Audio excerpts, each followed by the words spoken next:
want Republicans dead. Where I could stand in the middle of Fifth Avenue and shoot somebody and I wouldn't lose any voters, okay? The women with the least likelihood of getting pregnant are the ones most worried about having abortions. On January 6th of 2021, you had tens of thousands of people peacefully protesting. So, it's not a right-wing conspiracy theory. It's not QAnon. It's real.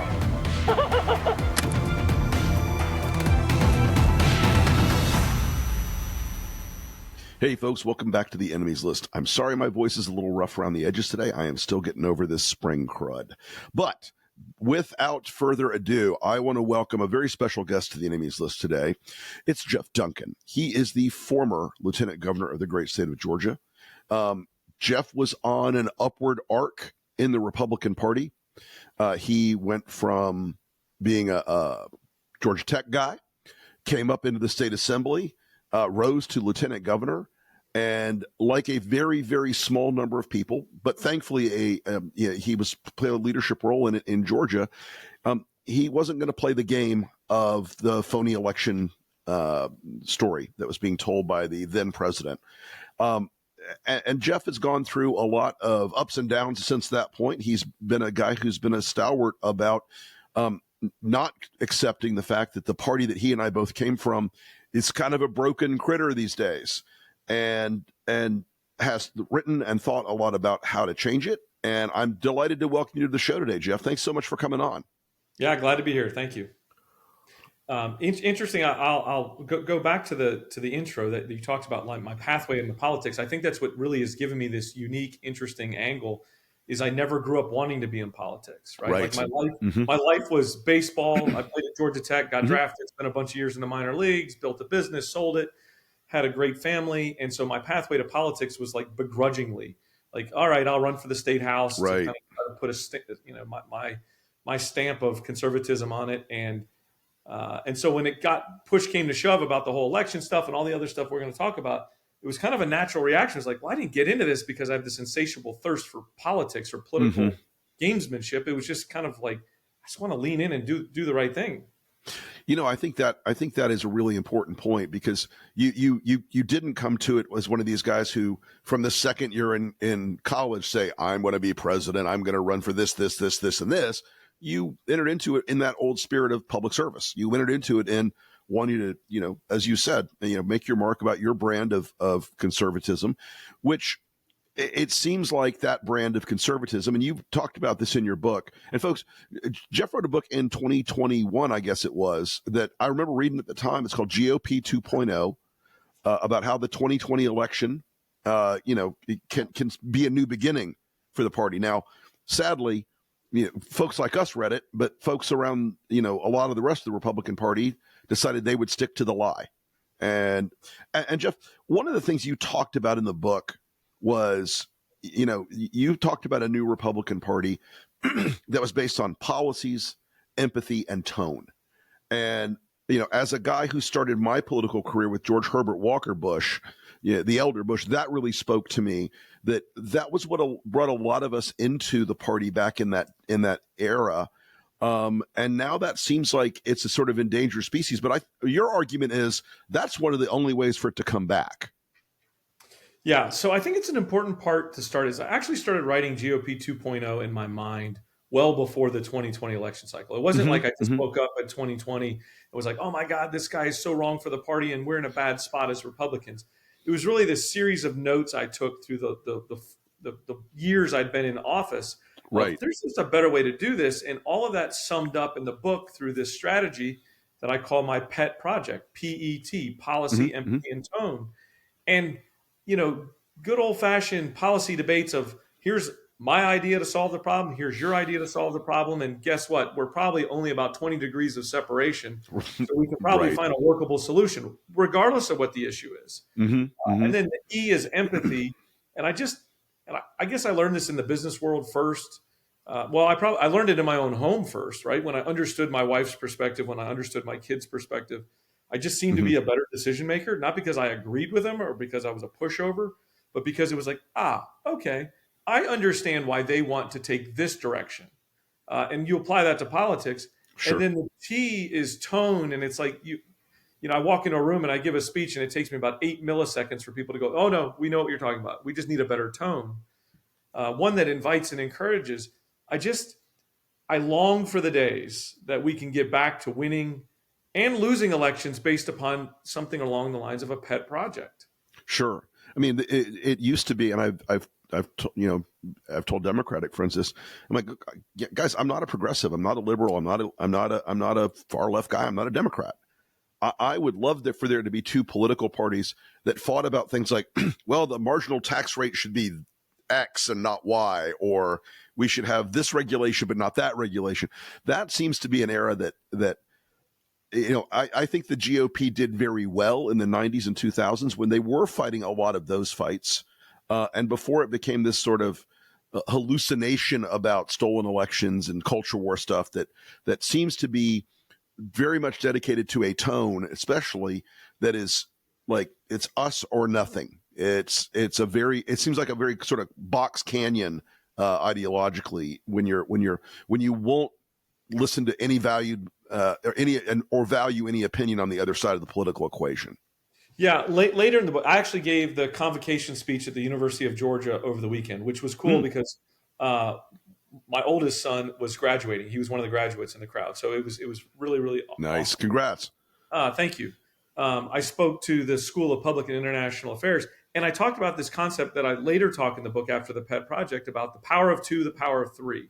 The power of two is if you want to be a mature thinker, you got to get somebody on the other side of the aisle, on the other side of the issues that you talk to on a regular basis. Sure.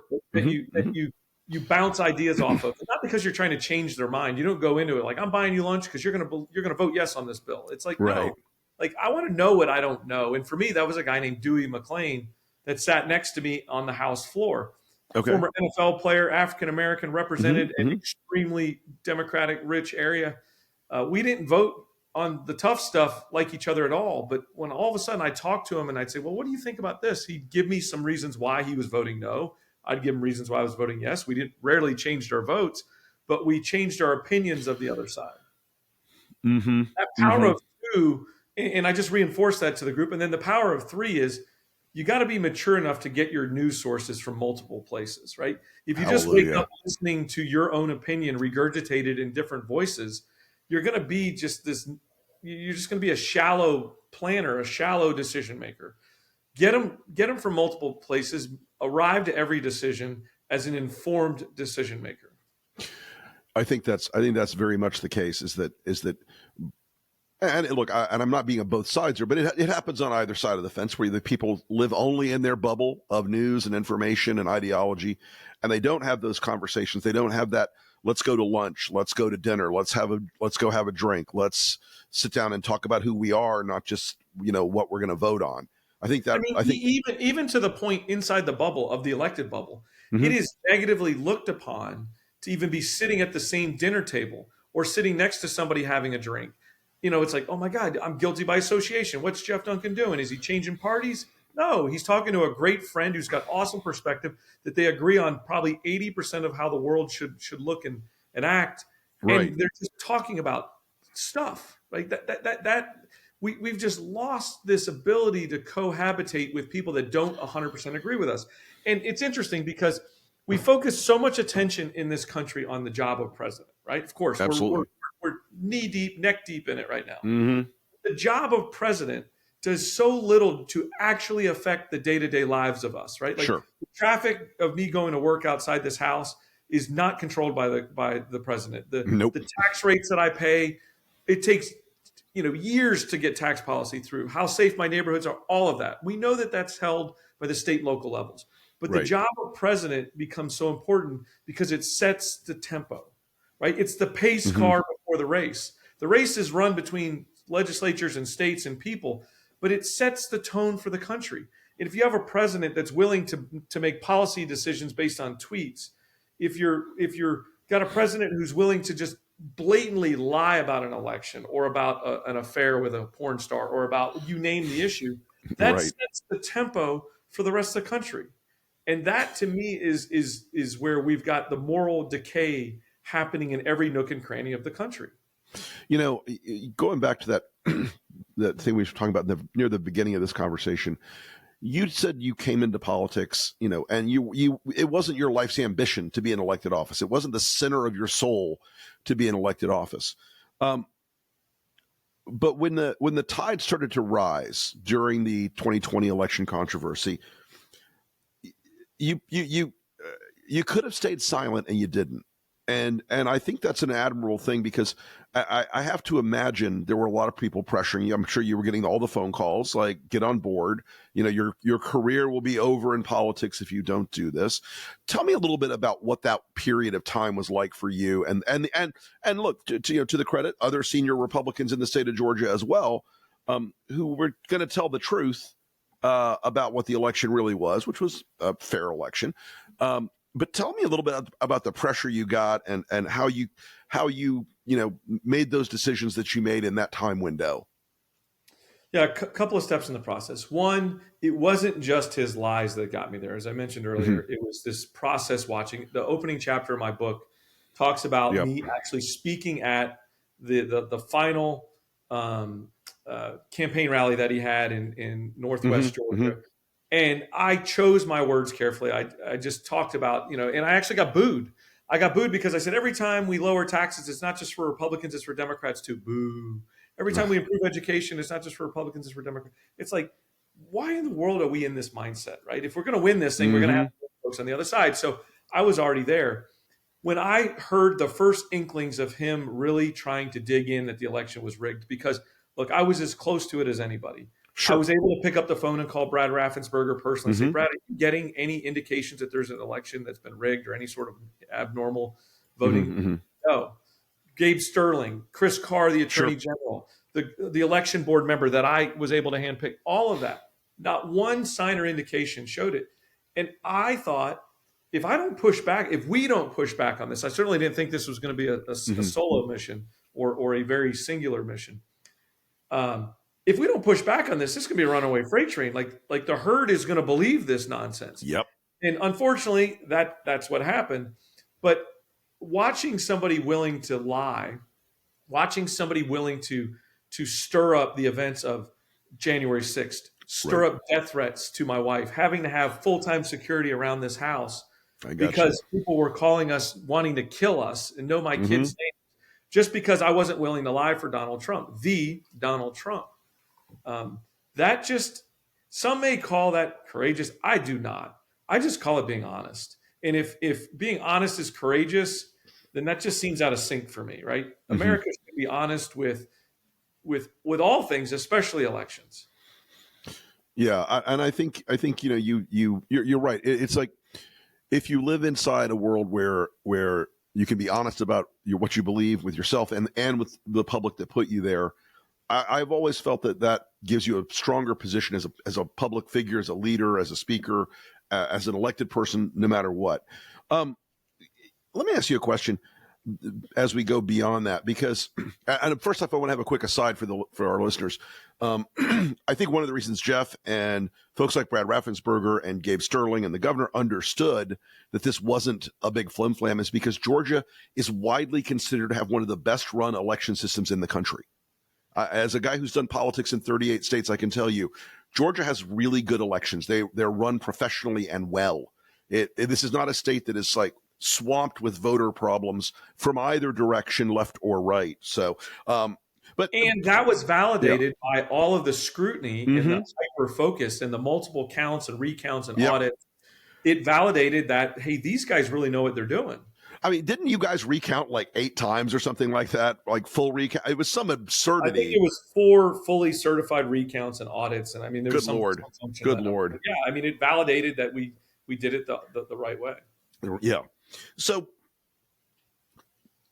you took a big step a couple weeks ago, and you wrote a piece called "Why I'm Voting for Biden and Why Other Republicans Should Too."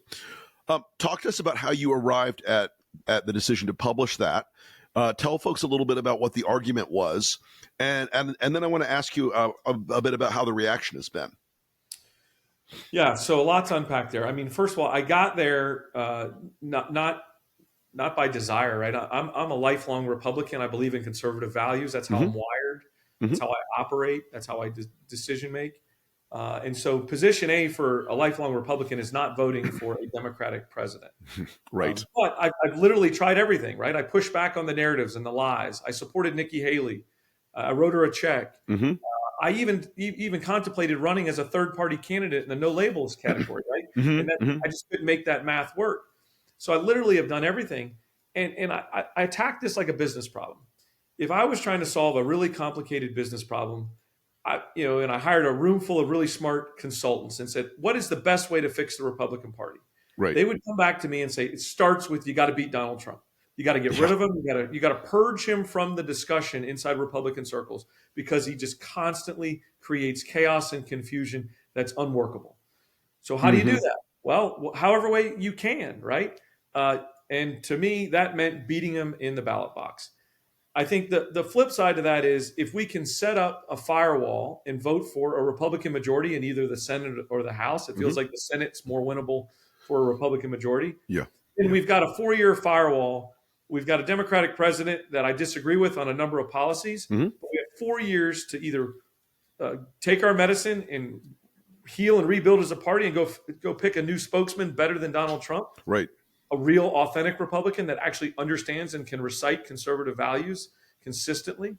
And we got 4 years to do that. That to me is an awkward cadence for a lifelong Republican, Sure. but it's the most effective and efficient way to do it. And I truly do think there's an opportunity to work with the Biden administration. Look, there's no doubt they know that they've got problems. They've taken the bait of the far left, and they've gone too far left on a number of these policies. They've been inactive in certain issues like the border, like inflation. These are big issues for Americans. I feel like there's an opportunity. I've actually spoken to President Biden about this.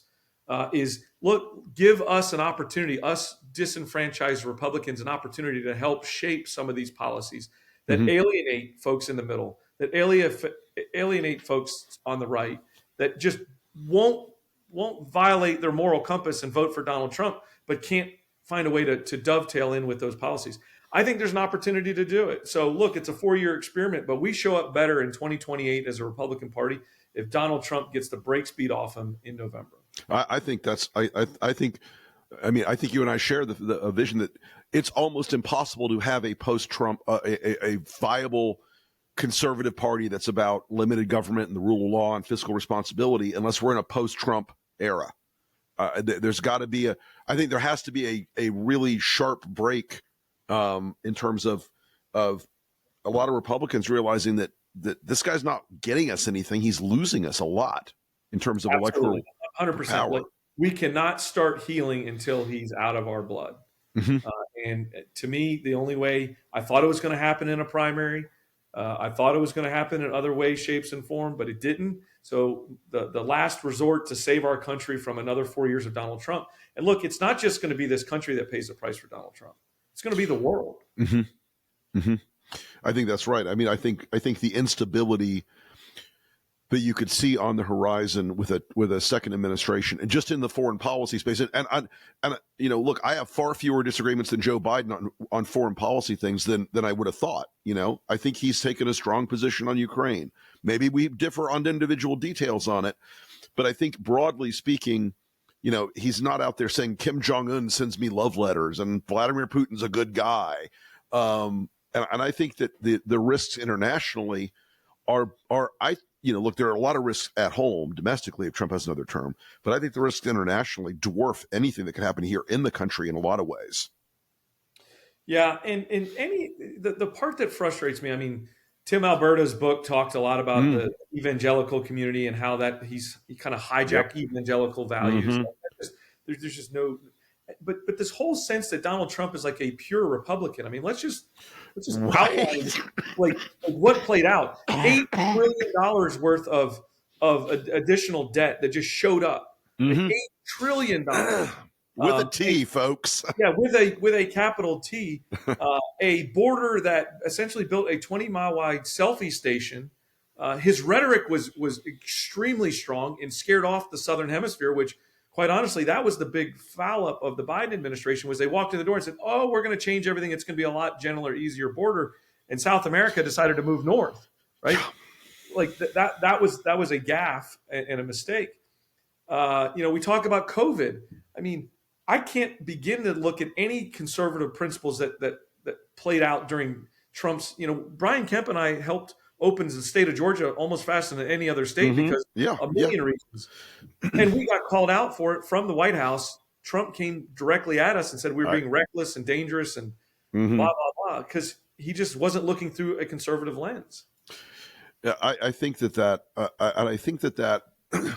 that idea that emerged about conservative governance in the Trump era, that they were going to look at using the power of the state, the power of government to punish people they didn't like or they were mad at or weren't doing things for Trump or weren't, as he likes to say, being nice to him.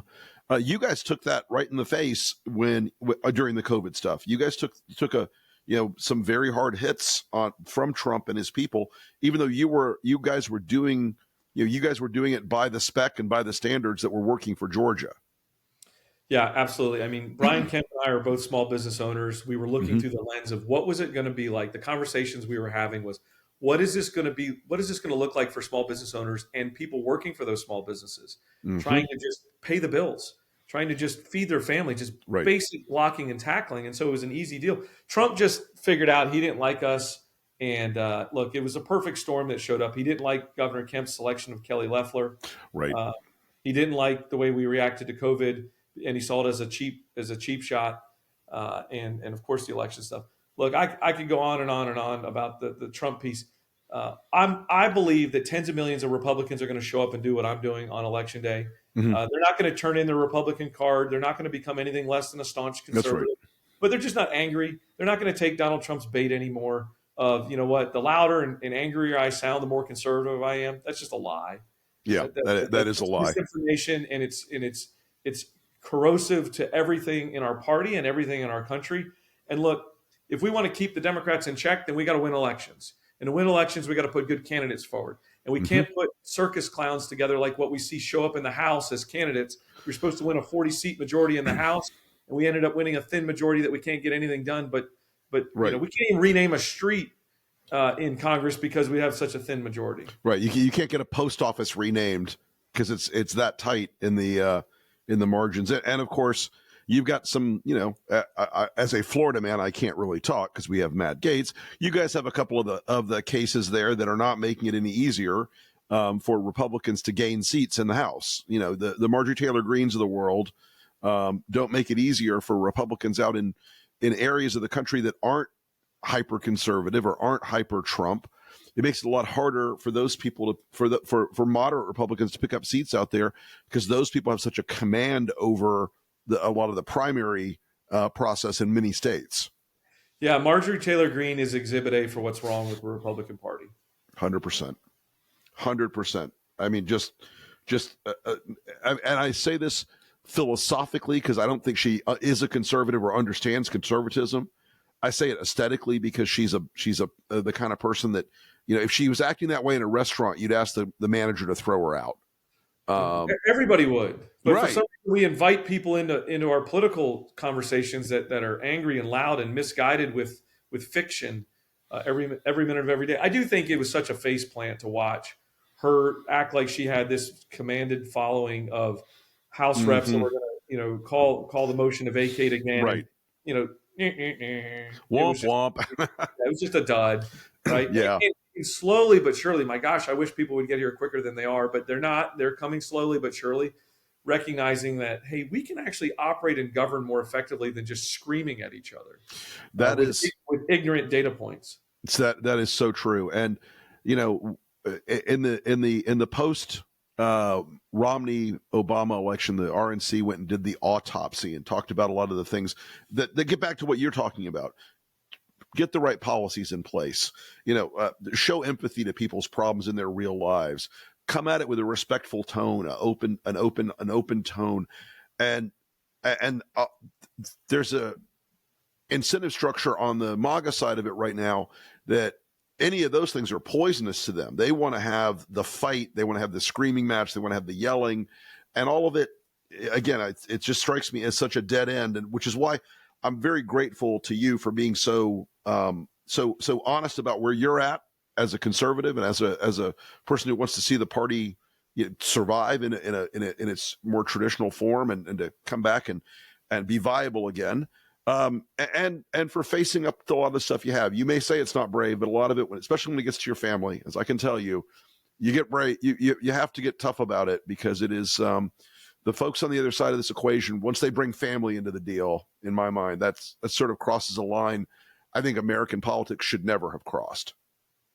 Yeah, it's. I just feel like the Republican Party is divided into two pieces. You've got those that are chasing the short term, and those that are chasing the long term. Yeah. The short term is measured in minutes and likes on social media. Mm-hmm. The long term is recognizing, look, no matter who wins in this election, Republicans have lost. Genuine Republicans have lost, and so we've got to go figure out how to navigate. Well, excuse me.